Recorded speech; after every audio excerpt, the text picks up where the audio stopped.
Welcome, everyone, to Be Heard Talk, an award winning talk show that adds a taste of trap music, a side of Shakur, and spice to unflavored news.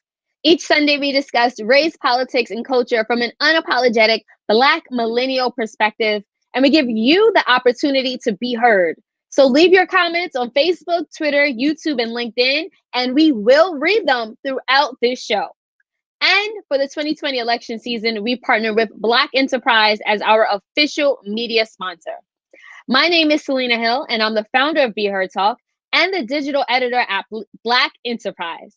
I'm super excited to be with you all today to talk about misogynoir, that which Black women have been subjected to throughout the past week, and what protecting Black women actually looks like. Now, before we get into that and I introduce my co-host, I actually want to let everyone know that this episode is sponsored by Black Spectrum Theater. You can start your subscription today and enjoy Black Spectrum Home Video Series. Head over to blackspectrum.com to learn more. And now, let's start by introducing my co-hosts, starting with Stanley Fritz. Selena, what's up? How's it been? I haven't been on the show in a while. I know, right? Out here looking like a young Huxtable with that sweater. I see you. Thank you, Stanley. You are looking good as well. We also have it. Oh, please, Stanley, introduce yourself before we move on. You understood me, right? So this is Stanley. I was. Your favorite co-host, formerly engineer on the PC 1s and 2s, but now we're on StreamYard 3s and 4s. You can follow me on Twitter at Stan Fritz. You can follow me on IG at Stan Fritz. You can follow me on Clubhouse at Stan Fritz if you have Clubhouse. And if you don't, Selena has 10 invites. Get one from her. I really don't. All right. We also have with us Tammie David. Tammie on mute. Oh no, howdy. Tammie with the internet connection issue every week. How y'all doing? I missed you guys. It's been forever. Hey everyone, my name is Tammie David. For those of you who don't know me, I'm Be Heard Talk's problematic fave, always talking my nonsense every week, Sunday at 2. This week I'm really excited for our main topic because honestly, as much as I can't stand misogynoir and all of the problems that Black women face, I do think that we need to take a look at social justice warrior culture and talk about how it's 2020. If you can't handle the heat, don't talk that BS. That girl who's out here looking for a 6-figure nigga, don't be surprised when he expects certain things from you. So I don't know. I can't wait to get into it with my feminist faves here on Be Heard Talk. Before we get into my favorite part of the show, the news roundup, let's introduce our special correspondent for today's show, which is my Sag King favorite, Evan Mastronardi. Hi, Evan. I missed you. What's up? Missed you too, and happy birthday. Thank we you. had back-to-back birthdays, Selena, then Tammie, and then my birthday's next weekend. Yup. Oh, so Sag season. I know Sag season in full force right now. We just saw a preview of it before then, but yes, I'm Evan Mastronardi. Follow me at @_Mastronardi and let's not be trash.com and let's not be trash with just the B on Instagram. And of course, with my fellow faithful king Stan Fritz is my co-founder. And yeah, follow our podcast as well. Thanks for having me. Super happy to have you there, Evan. And before we kick it back to Tammie, I just want to shout out the haters in the comments who are saying this is old and BE's becoming a joke. We welcome you. This is an open forum discussion, and we actually appreciate the fodder. I'm going to kick it back over to you, Tammie. Before we start the news roundup, I just want to say, y'all don't understand. You're still giving us publicity. And I got canceled. I've been canceled for 2 weeks straight on TikTok, but my views are off the charts. So welcome to the show. Leave us problematic comments. We will be glad to respond. Now, before we get to our main segment, it's time for the news roundup where we bring you stories that made you scream, stress, and wonder, is flatulence really inappropriate? Or is politics that crazy? Today we're going to be talking about the Michigan hearing that became a joke. We're going to talk about nappy-headed hoes. And we're also going to talk about why Obama might be getting canceled by leftists this week. First up, I want to bring attention to white liberals and their racism. So Vogue is doing a lot these days, including inspiring white women to show their behinds. The December issue of Vogue has caught a lot of traction, having Harry Styles as the first solo male cover in a Gucci dress. Harry spoke on the blurring of gender lines and talked about how fashion should be for anyone. Now, Candace Owens, white America's favorite problematic Black woman, went off on Twitter calling for society to, quote, bring back manly men, slamming Styles as a symbol of what is wrong with America. But one white liberal took it too far in the clapback against Candace Owens.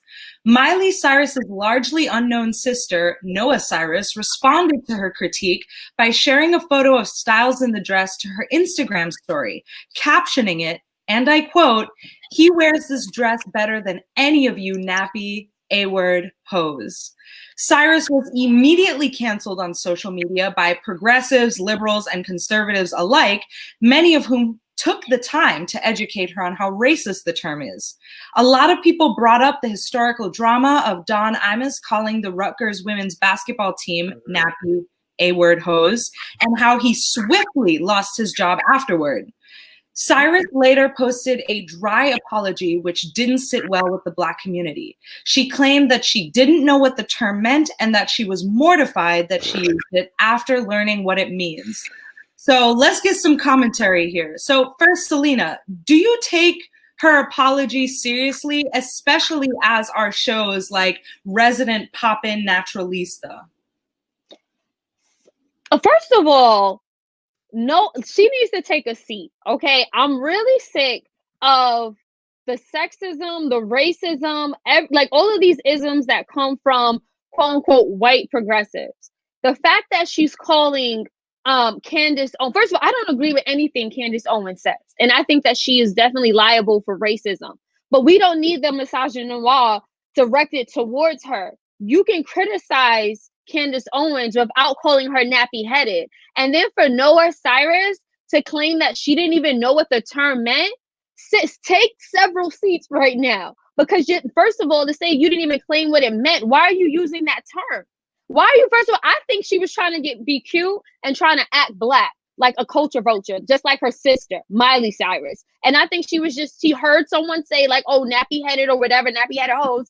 And she was just trying to mimic them and not having any educational background to how historically these words are harmful and detrimental to the Black community. Studies show that Black women with natural hair struggle more in a workplace environment and in corporate America when it comes to microaggressions, when it comes to escalating and being promoted. So yeah, there's a strong history of the term nappy-headed. It's not something that to just be thrown around loosely because you have white privilege. Like I'm ready to cancel her, and I'm not for, I don't believe in cancel culture. So I'm just ready for Noah to just never again appear on my timeline.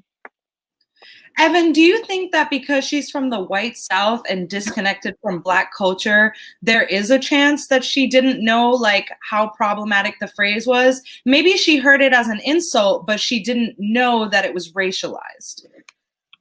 I know we can't curse on here, but I'm gonna say that's just straight BS, because when would that be used towards white women that she would hear that? No, she knew exactly what she was doing. That word is only directed at Black women. And she thought, because not just of, I guess, the clout she had off her sister, but also the clout being liberal in comparison to Candace Owens, that she could get away with that. And she's wrong, because it's still racist. So no, I don't accept that or the apology. And I think the best thing she could do is truly educate herself. If she's so mortified, then she should really educate herself, put effort into that. Stanley, a few controversial people on the internet are saying that, yes, it is a racially charged comment, but they don't feel bad considering that the target was Candace Owens. Should there be Black solidarity even among problematic people like Candace Owens when white people come with a generalized racial slur?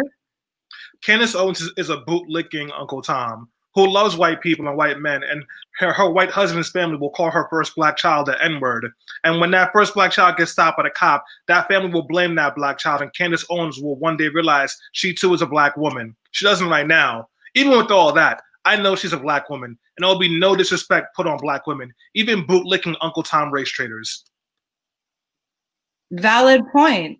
Now, I know Candace Owens has gotten a lot of flack on this show, but today we're going to be a little bit softer and just say no black woman deserves that kind of rage. None at all. Even those who support armed troops that shoot black men.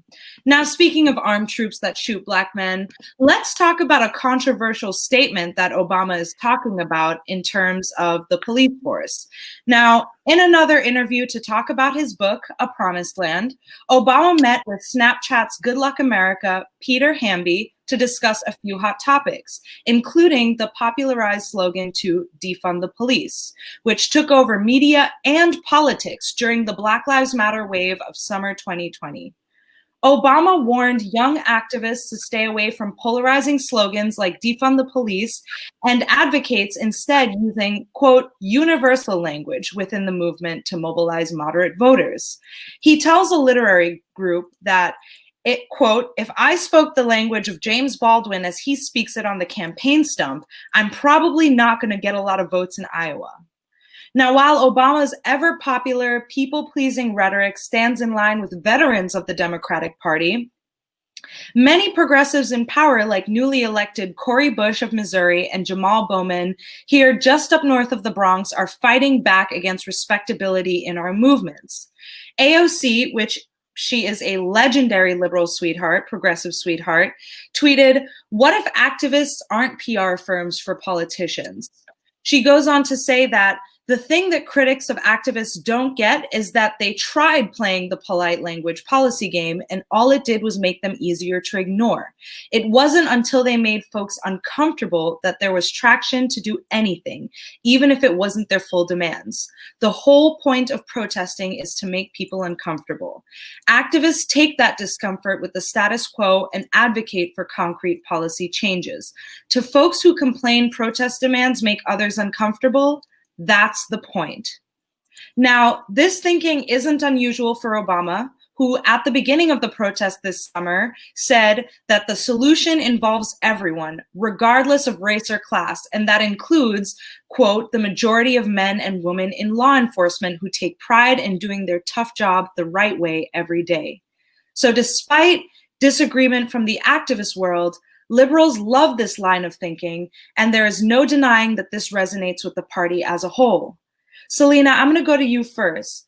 A lot of people checked him saying defund was the milder version of what people were calling for, which was abolition. Is Obama really on our side if he's decrying our movement and defending cops, even when we've already toned down our slogan? You know what, Tammie? Great point and great question. I think you hit it on the head when you said that Obama's critique of defunding aligns with his longtime messaging on policing. You gave a great example. Even though he has spoken out against police violence directed towards Black and brown people, he has also praised police officers for the work that they do.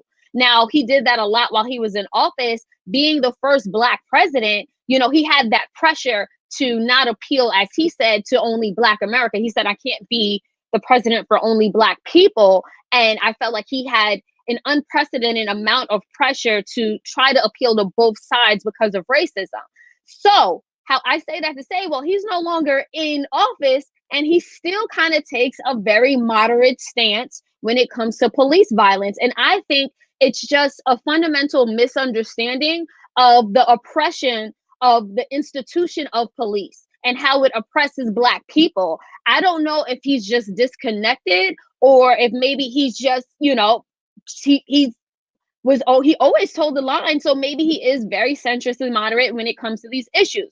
However, when he was in office in 2014, the Obama administration actually did implement what was called the President's Task Force on 21st Century Policing. So under this, initiative, they demanded that all police killings be investigated by independent prosecutors, and that the task force also be called for an end to stop and frisk, which was racial profiling by the police. So again, he's always played both sides of the coins when it came to this issue, and I think he's staying on brand and on message. Interesting. We have some comments here about this issue that I want to get to. One from Chance Carlton Holloway that says, abolishment of the cops. That is silly when we have so much crime in the hood. He also says that Obama is right to say defunding was not the word to use, and that being moderate is insulting in this context. Stanley, what do you think of those comments? Well, I think those comments are wrong. Nice try, Chance. But it's pretty reflective for a lot of older Black folks and a lot of younger Black folks at that. I'm not upset about Barack Obama saying that defund the police is an empty slogan, because Barack Obama doesn't actually understand what defund the police is. It's a policy demand. It's not an empty slogan. But additionally, we have got to be fooling ourselves if we think that everyone is just going to ride with us on defunding the police. Just 5 years ago, people didn't even support bail reform. We have a lot of organizing and educating to do to get people where we are so that they can understand what defunding the police is. Because the fact of the matter is, if you care about crime, you got to be asking the question of what causes crime, what puts someone in a situation to commit a crime. And it's lack of access, lack of housing, lack of finances, lack of money to pay bills, and poor education. And if you took money from police departments and put those in communities, you would mitigate most of those problems. Thank you so much, Stanley. Next, I want to highlight a comment from a longtime listener. Shout out to you, Rachel. Rachel Zimney says, Obama loves to discount progressives. I don't know why anyone would listen to his opinion on this. Evan, do you think that Obama is discounting progressives, especially since progressives have mainly been on his side for quite some time? And why is it that people are listening to Obama on this issue? So Obama said it was an empty slogan. He didn't say it was an empty movement. And I watched the whole interview, and I do think he was very dismissive of the wording. You got to remember, Obama got elected because he's a great orator. He cares about words. He cares about all the things that got him elected, and that's been his life for years now. And no, it didn't go away when he got out of office. I think that he supports, right after he said that, he said, maybe we need more mental health workers showing up at the scene. And I'm like, that's defund the police. It's not that there aren't elements of the movement that he and even Joe Biden, even though Joe Biden's lost if he thinks the police need more money, it's not the movement itself. A lot of people are very focused on moderating the language. And Stan and I had a conversation about this the other day. Activists can say different things than policymakers can. And we need to be aware of that. And there's a place for both of them. Activists have every right to say defund the police. And policymakers who want to get this passed and want to get what that movement means and crucial parts of that movement, they have every right to reframe maybe the terminology to get that actual movement into policy. So I don't think he's completely abandoned progressives. I just think he's stuck in an old way of thinking when it comes to terminology. So Jacqueline Hills Jeffers just commented, you totally do not get what Obama was saying. He didn't say he disagreed with defunding the police. He was saying it's trigger words that swayed people to vote against the movement. Exactly. SMH, it's the language. But I want to bring up a point here. Yes, it's the language, but we need to move forward as a nation of being coddled. Defunding the police is exactly what it sounds like. It's taking money from the police and putting it into other initiatives. I don't think it's progressives' fault that people don't do the basic research or have basic understanding of what these things mean. It's not like activists just went through the street screaming defund the police and weren't explaining themselves. There were lots of politicians willing to take the time to break this down. There were leaders of the movement and organizations ready with policy initiatives. But the fact of the matter is, Black people make moderates and racists and conservatives uncomfortable. And they hear defund the police, and all they hear is that Black people in their neighborhoods get to run rampant unchecked. Defunding the police is not a matter of language, it's a matter of policy. And if defunding the police makes you uncomfortable, ask why it makes you uncomfortable and do the research to look into it. Now, thank you so much, you guys, for the comments, but we are going to have to move on from this. On to a silly story that will hopefully make you smile like it made me smile. Let's talk about the election hearing in Michigan on Wednesday regarding voter fraud in the election that went viral after Trump's hot mess team embarrassed themselves in more ways than one. Now, first, there was Melissa Carone, a former contractor for Dominion Voting Systems who went before the Michigan House Oversight Committee as their star witness. She was bizarre, combative, and to many, she seemed drunk as hell.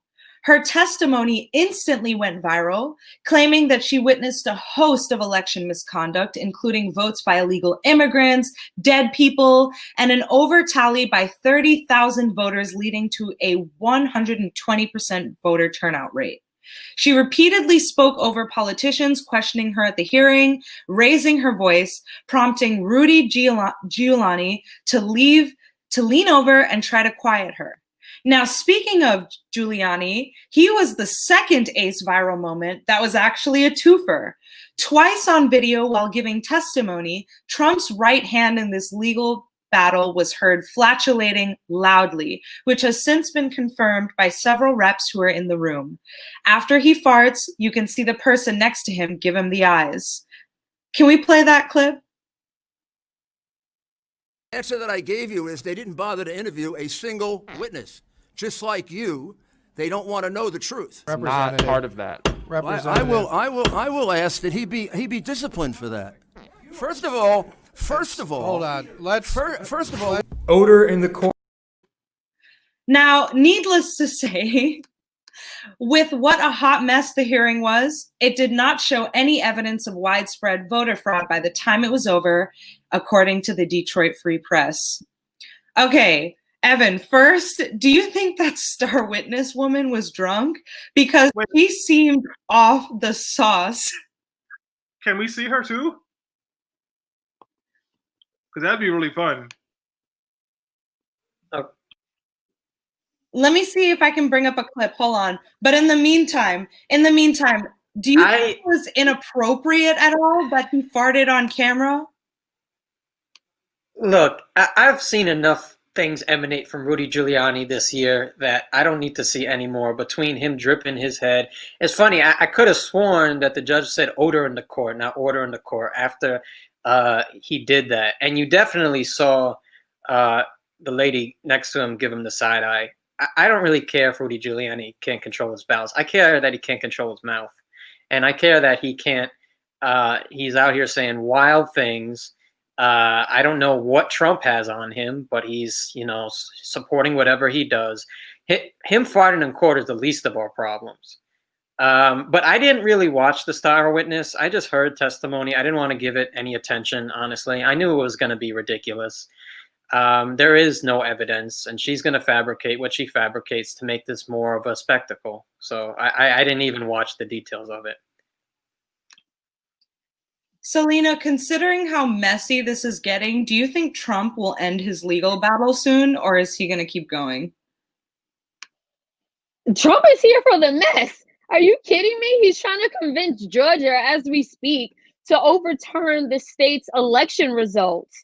First of all, he's already even talking about running for re-election in 2024. Look, he made his career based on mess. It proved to be successful in helping him, gain exposure and publicity as this, con man or whatever. But he's found success as this personality, and he turned the White House into a show, into a circus. Look, and Rudy Giuliani is just the latest clown to join the circus. Evan doesn't care about him passing gas. I do. Not only has he been an embarrassment in that way, and I get it, everyone has flagellants. He did it twice. But just in November at a press conference, he started sweating out his hair dye. Like, he's so embarrassing. He went from America's mayor to this. And he needs to, honestly take several seats. That's the underlying theme of this show. Y'all need to take a seat. Well, hold on. He was never my mayor. Rudy Giuliani was never my mayor. No, he wasn't my mayor. He was white people's mayor. Because Rudy Giuliani has always been a racist. He has always been a white supremacist. He's always been trash. And I'm not surprised that he's farting and sweating out Beijing during court hearings. He's an example of why the Trump administration and anyone who supports them is just an idiot. It is all a dumb game. And I can't wait till these people are gone from our televisions and our news because I'm just absolutely sick of it. Rudy Giuliani, good riddance. Gone is the key word here. I think all of us here on this show cannot wait until Biden is inaugurated so we can have enough of Trump and his clown posse who continue to embarrass themselves on a national level. Now, today's final story is another piece of good news, at least for those of us who like to indulge in the occasional puff puff pass. On Friday, Congress passed a bill that seems largely symbolic, as it might not pass in the Senate. They passed a bill that legalizes marijuana at the federal level and does a whole lot more. In a 228 to 164 vote, largely along party lines, with 6 Dems voting no and 5 Republicans voting yes, the House passed the MORE Act, or the Marijuana Opportunity Reinvestment and Expungement Act. This bill would remove marijuana from the Controlled Substances Act and eliminate criminal penalties for individuals who manufacture, distribute, or possess marijuana. It also includes creating a process to remove prior convictions, known as expungement, and conduct sentencing review hearings for federal cannabis offenses. The measure authorizes a 5% sales tax on marijuana products to invest in services like job training, legal aid, and substance abuse treatment. It would also provide funds for small business loans and allow access to marijuana licensing and employment for economically disadvantaged individuals. With a number of states passing marijuana legalization bills just this year, and this sitting Congress being the first to pass such a bill in its history, many are wondering whether federal legalization is right around the corner, especially during a liberal Biden presidency. Stanley, what is the likelihood of getting a federal legalization? Not with this Senate. It's not happening. This bill was pretty much all symbolic. There's no way that it goes to the Senate and it gets any kind of traction to pass. I very much doubt it. But it is a good start because Congress is acknowledging that marijuana should be legalized and they're building the framework so that other states can start to do it. States like California, Colorado, New Jersey, and Maine have already legalized marijuana. So is Massachusetts. New York is hopefully on its way there after taking forever and having New Jersey beat us. And once the federal government does take marijuana off of its category A drugs, then that'll help everyone because marijuana is not more dangerous than alcohol. It's definitely not more dangerous than cocaine or whatever they're taking in Ohio. So it's about time we legalized it and expunge everyone's records. Automatic expungement. You shouldn't have to apply. Just expunge everyone's records. Selena, how do you think it affects our communities if we expunge marijuana records and legalize? Oh, you're muted. Sorry about that, guys. No, absolutely. I mean, if we understand what happened, millions of Americans who are disproportionately Black and brown have resulted in convictions for even small amounts of marijuana. So as a result, their lives get ended. They get records. They can't get jobs. They can't contribute to their households. They can't contribute to the community. The racial disparities in conviction rates are overwhelming. And I think that this is just one of the main reasons why it's time to pass federal legalization so that we no longer give police, license to terrorize our communities when it comes to marijuana, cannabis. And Evan, lastly, I just want to know, are we lighting up when it's legal or are you going to stay in the Bronx by yourself? Well, Stanley, I actually do not smoke, but I support all my homies who do. I'll light up some hookah, and I definitely, in your honor, I'll definitely come through. But no, I think this is really great. I just want to throw in, I hope that if this passes in the Senate, something is added to give a priority to communities of color for opening dispensaries, because white people are making the majority of the profit off of something that has thrown people of color in jail for years. So we really need that in addition to this. It's just not fair that now it's become a profit business off the people who used to be incarcerated. Thank you so much, y'all, for sharing. I'm going to pose this one to the audience. Do you think weed should be legalized? Yes or no? Drop it in our comments, DM us. Share a screenshot with your answer at Be Heard Talk across all platforms and let us know whether or not you're a smoker. I'm sure you have an opinion, so hit us up. And that is it for the news roundup for today. I'll be looking forward to your answers, and maybe I'll share the popular answers midweek. Who knows? Thanks for joining us. Thank you so much, Tammie, for spearheading the news roundup. Now we are going to drive into the main segment, which you guys have been talking about since the beginning of the show. So the murder of Breonna Taylor earlier this year triggered the rallying cry, "Protect Black women," especially within our community. However, we continue to see examples where Black women are subjected to physical violence, emotional abuse, and just outright berated at the hands of Black men. Over the summer, it was Megan Thee Stallion who revealed she was shot by Tory Lanez. However, a swarm of people in our community rushed to Tory's defense.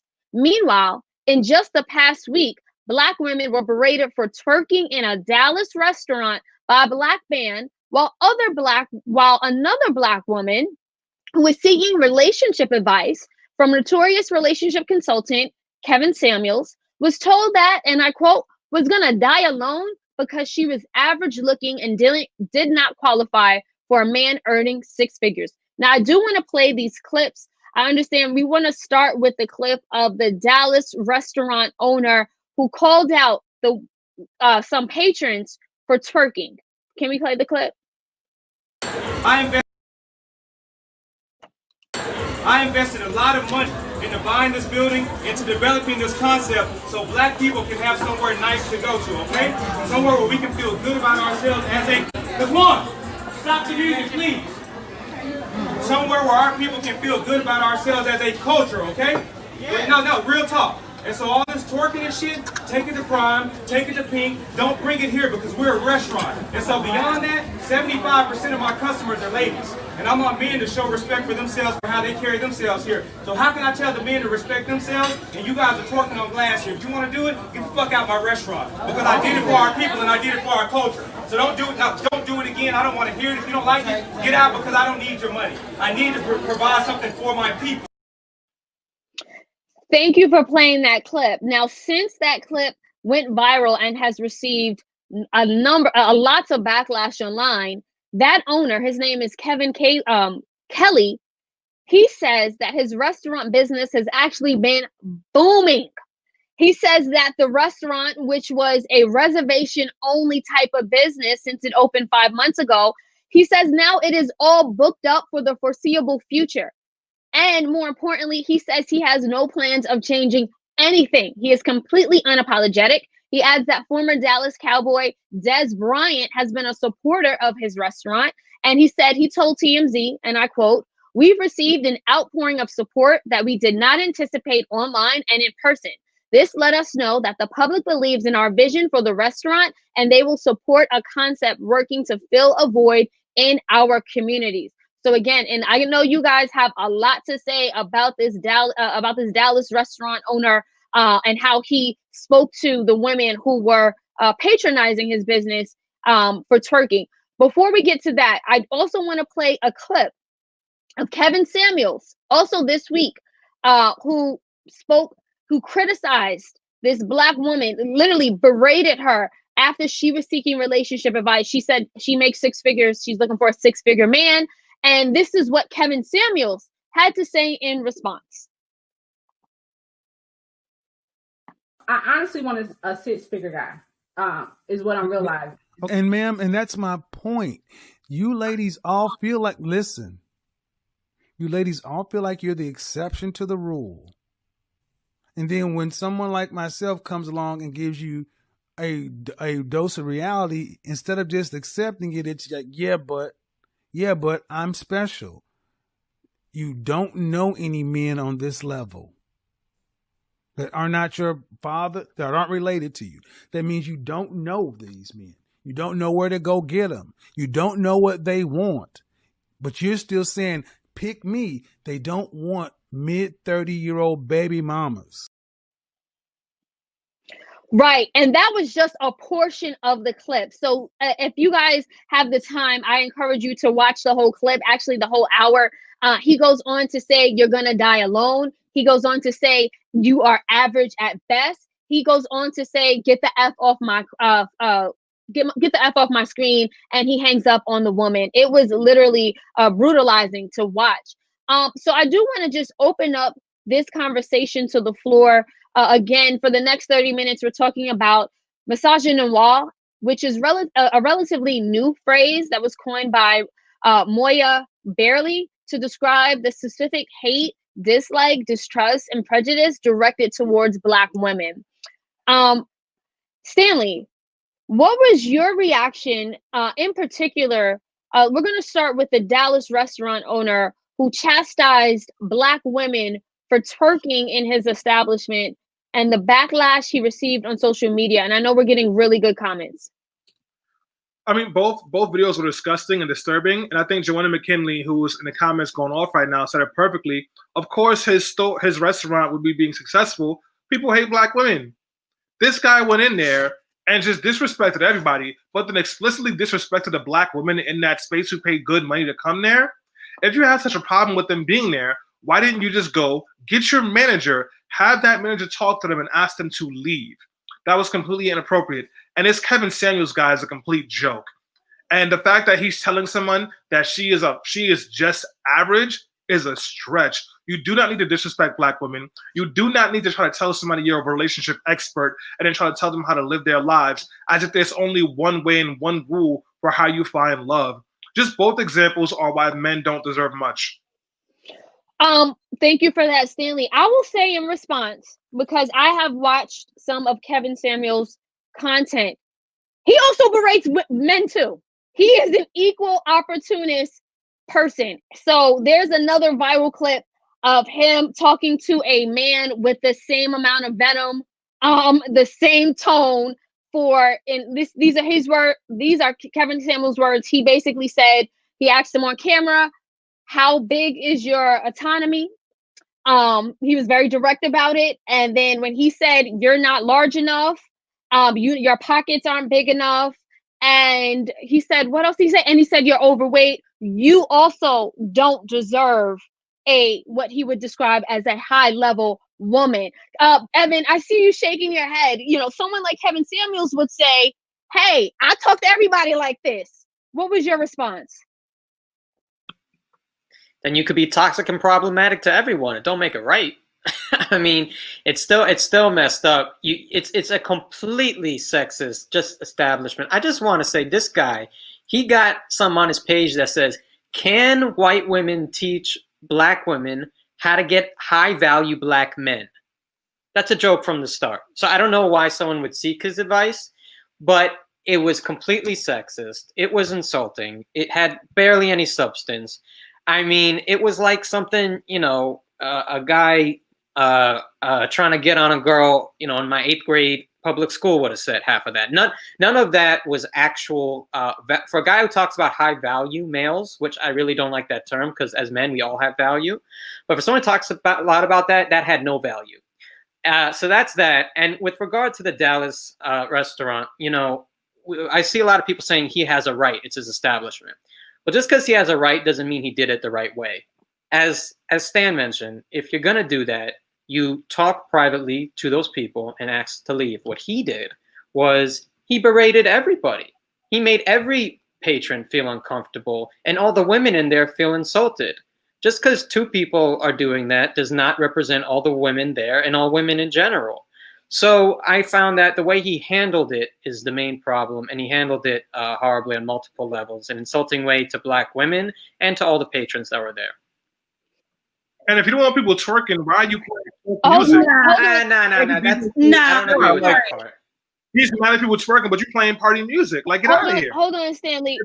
Hold on. So I do want to just obviously get Tammie's voice in here, but also to highlight a comment that we have. Not that one. Give me a minute.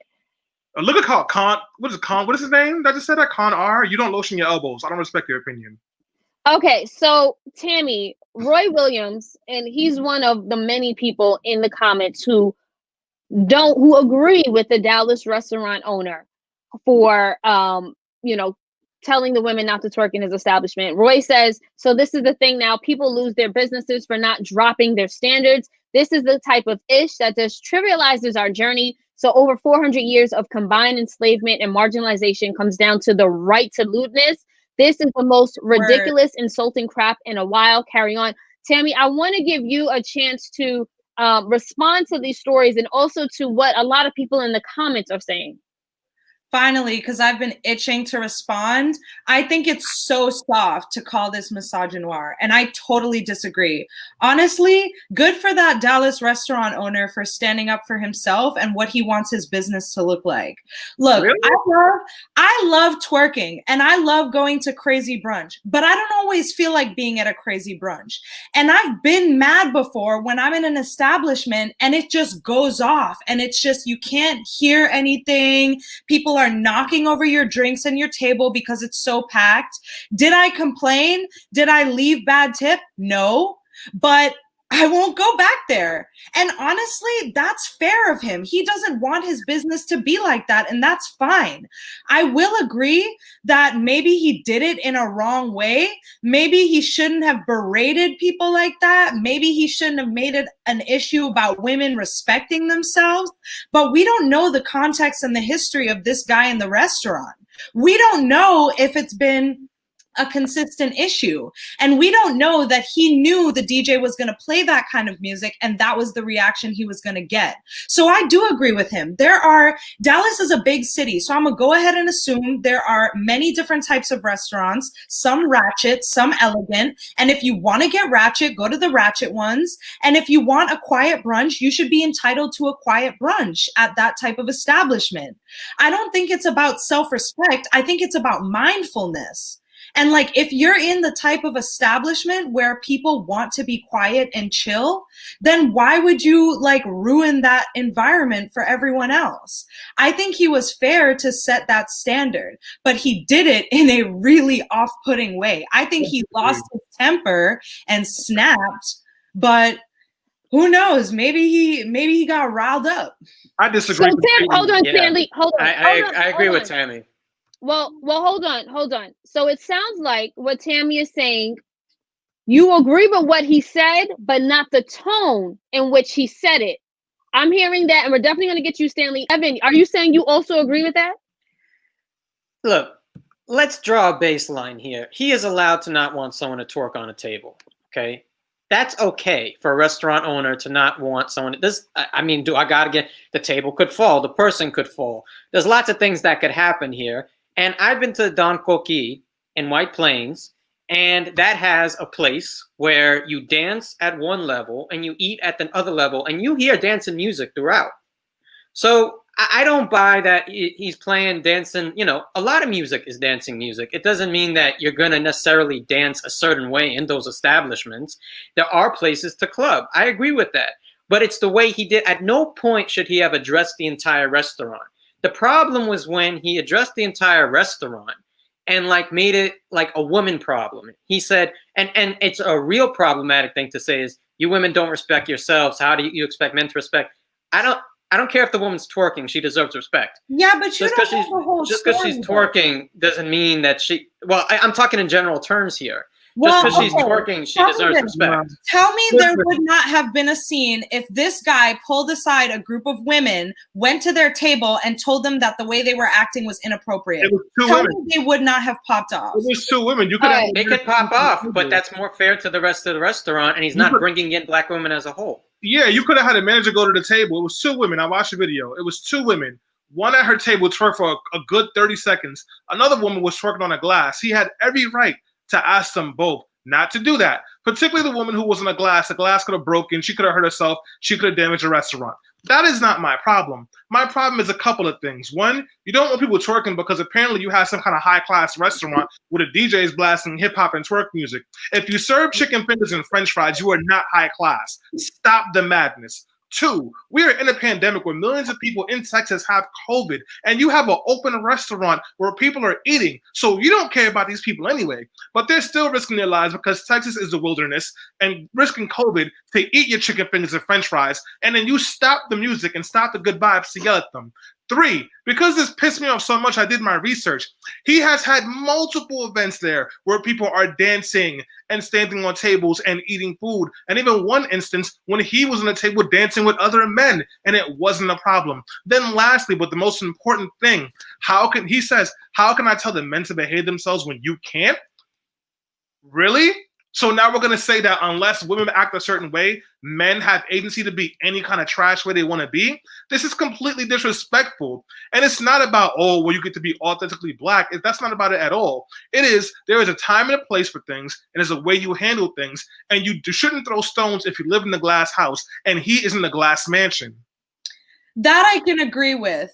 But what I can't agree with is comments like Johanna McKinney's, where she says this issue is not him not wanting people standing on his furniture. It's him saying black women can't be respectable unless they blank. This is the same respectability politics that asks a rape victim what she was wearing. It is the same thing. No, it's not. He literally said. No, it is. At the end, he literally said that. How men to respect you if you don't respect yourself? No, I understand that, but if it's a restaurant full of we don't know the history and context of this restaurant. Like, if he has already spoken to patrons, if this is an all-female moment and he's talking about having a certain air of respectability in his space, that is okay for him to do.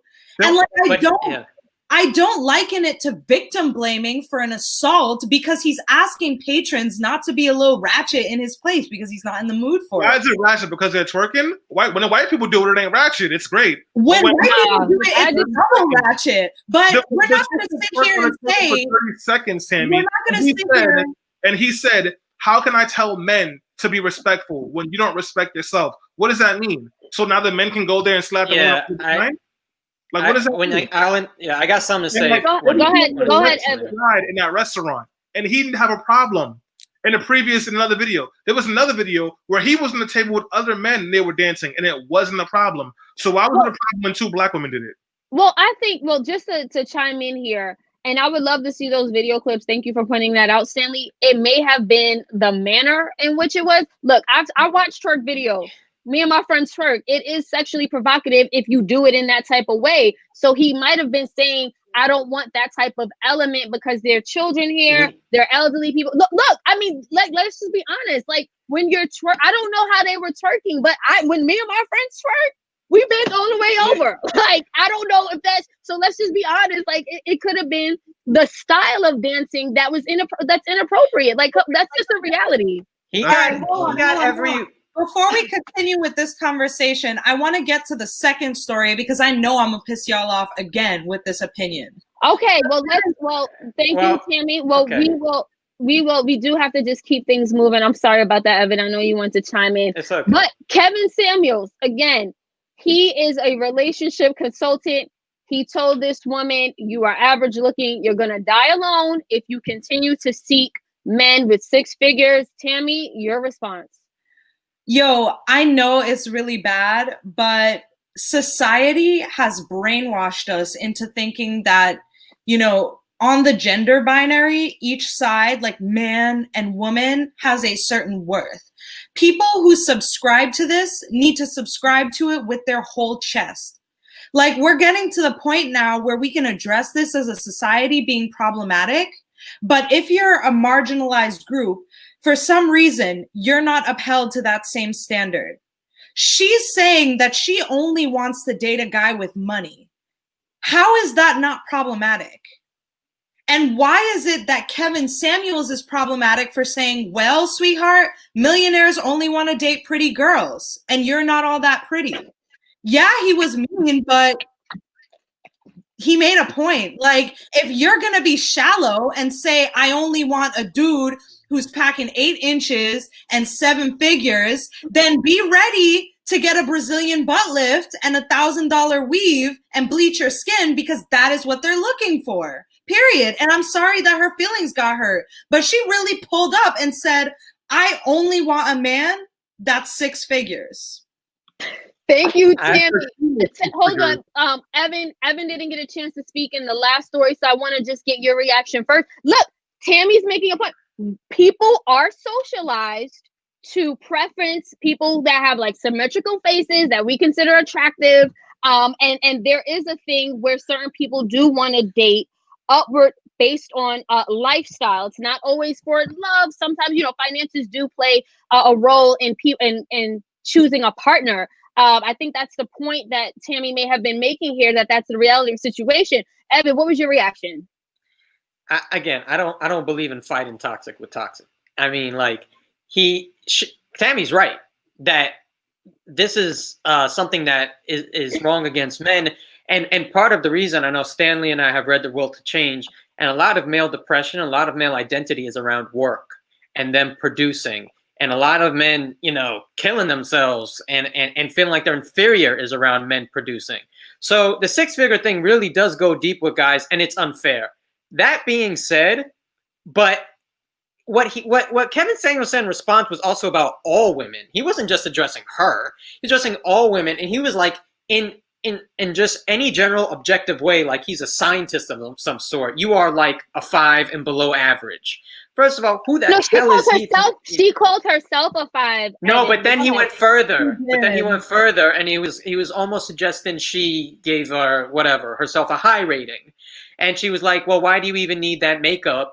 If you look," she was like, "I look like this without." And he's like, "Well, why do you even need it?" Like, just to clarify, he said, "What would you rate yourself?" She says, "I'm a 5 without makeup, and I'm a 6 with makeup." And then he said, "You're a 5 at best. You're an average at best." I understand, but this whole line of thought is sexist. Women rating themselves on numbers is ridiculous. And adult people, and this goes for both sides, shouldn't be doing that to find a partner in the first place.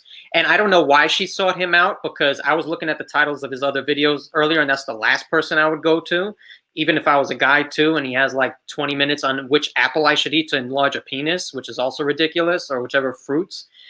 He said foods. I don't know if he said an apple, but he said like mad fruits and whatever. But I'm saying that he still reinforced a lot of sexist norms that are in this society on the way, even if it was a personal response to her question. And we should address that too. Stanley, I want to get your reaction to Kevin Samuels. I know you had a very vitriol reaction to it, and also your reaction to the panel when, you know, Tammie sounds like she's saying, hey, he was speaking truth and truth hurts. Go ahead, Stan. Kevin Samuels is problematic. The woman is problematic too. But at least I can kind of get her problematicness. I make 6 figures. I want somebody in the same tax bracket as me. I don't think that's fair, but I get that. Kevin Samuels pretty much broke down her entire value by what she looks like. He didn't just ask her to rate herself on a scale of 1 to 10. He said you can't use 7. And then he asked her what size outfit she wears and how much makeup she uses. And like you can't do that. And his idea of what makes a top tier woman is completely physical. And people who think like that have never actually been in a real relationship. Because if you have, you understand that 1, while looks are important, they don't make up the entire parameter for a relationship. And 2, a relationship is more than just how somebody looks, because looks fade and money goes away. Just ask Rick James if he was still alive. He blew it in a summer, $1 million. So some idea that this 51-year-old man with a Zoom channel where he can't even get proper lighting, shout out to help me get my stuff together, he can't even get proper lighting, is going to tell this woman who makes 6 figures on her own, because then he downplayed her business because it's a pet company, and he said it's not Microsoft. Then he downplayed her business and said she doesn't deserve it. It's not just disrespectful and dismissive, it limits who we are. Like, how are you so like women only have value if they look a certain way, and men only have value when they make a certain amount of money? That's wrong. It's incorrect. And how much money does he have? And then his tone with her was all off. And yeah, sure. He also commented on the fat dude, said your penis is small, your bank is non-existent, you don't deserve a 6-figure woman, right? He could say that, and he could be toxic, and he could still be wrong. We gotta move away from these unrealistic and unfair expectations for what someone needs to be in order to have value. Everyone has value and everyone has preference. I'm the best thing in the world. To some, I'm not. That doesn't mean that I don't deserve love. And it's really disrespectful to do that to anybody. Well, just to sort of move this conversation along, I agree with you, and I don't think that Kevin Samuels was making a point saying that you don't deserve love. What he told the woman was that you should not be limiting yourself. He said she would die alone. Yes. Okay. Well, no, because she's only aiming for a 6-figure man. My problem was, and this is both issues with the Dallas restaurant owner and Kevin Samuels. It was the tone and the approach. Because if I was having that conversation, I would have told her, sis, you're limiting yourself by only seeking out this one type of man, where you can be dating a man who has a job, who wants to contribute to your household. Maybe he's making 50 or 60,000, but he's loyal and he has character and he has morals, and he will love you wholeheartedly. So I think if we would have framed it in that type of way, then we could understand that, yeah, there's a universal truth there. But, we did make the point that they were both problematic. Just moving things along, the tone for me, in both examples, was completely off. It was humiliating. And the thing that I'm uncomfortable about is that it's coming from Black men. Black women and Black people already are subjugated to white supremacy and this type of harassment and bullying and microaggressions. Every time we step out of our door, we show up at work where we have to deal with this. We interact with different white people. Look, white supremacy exists. Why is it happening within our own community? And why are we putting it out in the public like that? Tammie, do you think that in any way, maybe, we can start to respect one another, and that we can, have some type of mutual respect, especially when it comes to Black men and the way that they talk to and approach Black women? Look, I think the way our society is set up right now is highly individualistic. It is, I am right and holier than thou because I have Google, and I feel attacked because X. Black women are guilty of it. Black men are guilty of it. And what that does is create these problematic tones where we're not nice to each other, because we go into a conversation or to an experience thinking that we are correct and our being is the only correct way. Like, was Kevin Samuels mean? Absolutely. He was so rude when he could have spoken better. But that woman, she came in with the same energy. She came in there with her 6 at best self-claimed, and said, yeah, I only want a man that's 6 figures. Girl, if you're going to say that with your whole chest, don't cry when someone says, sweetheart, you're not pretty enough. Especially over the internet. You are just as shallow. Yes, Hamara, she was just as shallow as he was. And for me, if you have that energy coming in, then don't be mad when you get that energy back. I think, Selena, you're so right. The lesson of the day is definitely tone. Like, I think Black men, look at the way that you're speaking to Black women and what you're requesting of us, because at the end of the day, we are the people riding for you, supporting you, going to your business, patronizing your business, supporting your shows. So maybe think about that the next time you want to berate it. But also, Black women, stand up for yourselves. Have a cohesive argument. Like, when people treat you like this, clap back. She came up there asking for 6 figures, got insulted, and then at the end was mad quiet and then said, well, don't be mean. No, girl, you came in with the point. Make the point and bounce. And to all those women at the restaurant that day, I am very sorry that you got berated, but you know what? Tell your sister girlfriends and find a new brunch spot, because clearly that isn't the spot for you. It always be Stanley, we're getting to you now. Let me just say, as we wrap up this conversation, Stanley, I definitely want to get your final thoughts about, again, the relationship Black men and Black women have, and how Black men have historically contributed to misogynoir. And I hope I'm saying that right. You and Tammie helped a little bit today. Go ahead, Stanley. You can speak. Go ahead. Well, it's always the men who should have the lowest standards, who have the most opinions about what women should be doing or how women should look. Have you seen Kevin Samuels? What does he actually do besides yell at people on Zoom? Really? Like, half the dudes who are in the comments right now criticizing me and Evan, they probably have never even discovered lotion or moisturizer. They probably can't afford a pair of sneakers more than $50, but still break their pockets to do that and can't pay their cell phone bill. They probably can't even deliver food on their own table, but want to lead a household.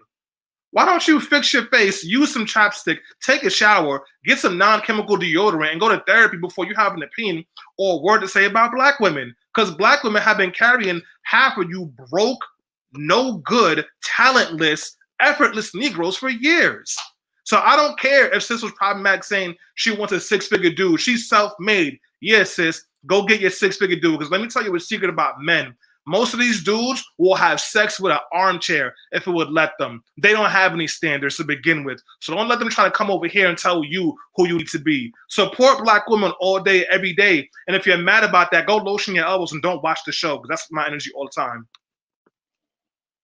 Evan, you speak about issues of sexism all the time on Let's Not Be Trash. And we heard Tammie, who is, I think, our resident feminist here. But she says that, hey, you know, it sounds like she said it almost takes two to tangle. I want to get your response to, again, just maintaining some respect and some level of respect when it comes to black women and women in general. Evan, real quick, these dudes couldn't find a G-spot if it was attached to a white woman. And you know these kind of dudes love white women. I'm done. You know, I just love white women. Kevin Samuels. He had a whole thing about like can black women learn from white women how to get high value black men? I don't understand this. Okay, I just saw that title. That's not a wait. Okay. Here's my thing, right? Black men really, really need to treat black women better. But also, black women, we don't need to go to these guys for validation anymore. Like, that's the thing. It is 2020. Oh. My feminist energy is that I should be able to duke it out with a dude just like he should be able to duke it out to me.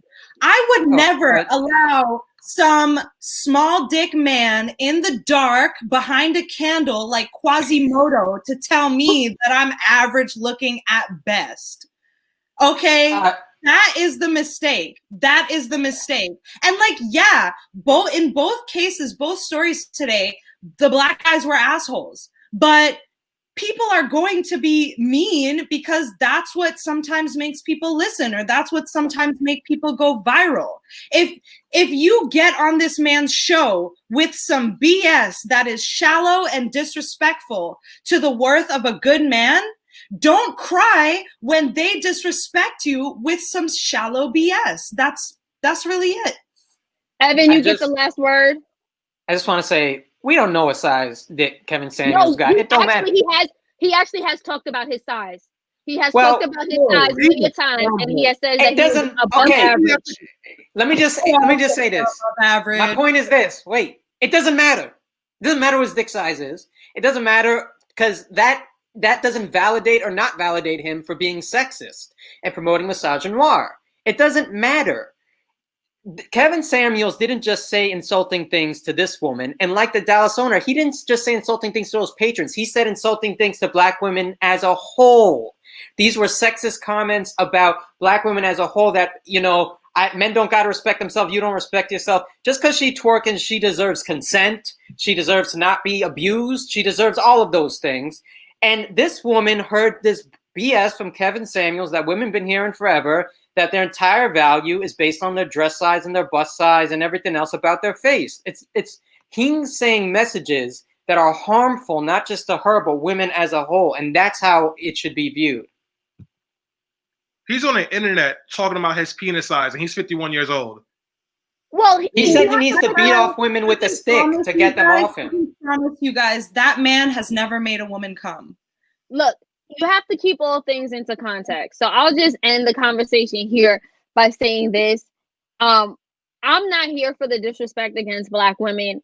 Again, we can't keep screaming out, protect black women, but then we're the first ones to call our sisters out by their names, to come across as violent, to come across as, you know, bullies. It's just, it doesn't work. So I really think that this speaks to the healing that we need within our community. I'm not pointing fingers. I think that this is, again, a symptom of white supremacy and 400 years of systemic oppression, and it's just manifesting in this way. But I feel like the one thing that I've seen from Black women is that we continually show up, especially when it comes to Black men, and especially when it comes to our community. And I do think that there has to be something needs to be reciprocated in this way, so that the burden doesn't always fall on Black women to present herself in this way, to raise children, to uphold the community, to support our men, but then take all the lashings. We have to get to a point of healing. So on that note, this conversation could go on, but we do have to end the show here. I would like to thank everyone who chimed in to the comments on LinkedIn, Facebook, Twitter. We appreciate you. We also want to say special thanks to our media partner, Black Enterprise, and our sponsor, Black Spectrum Theater. We will see you guys next week.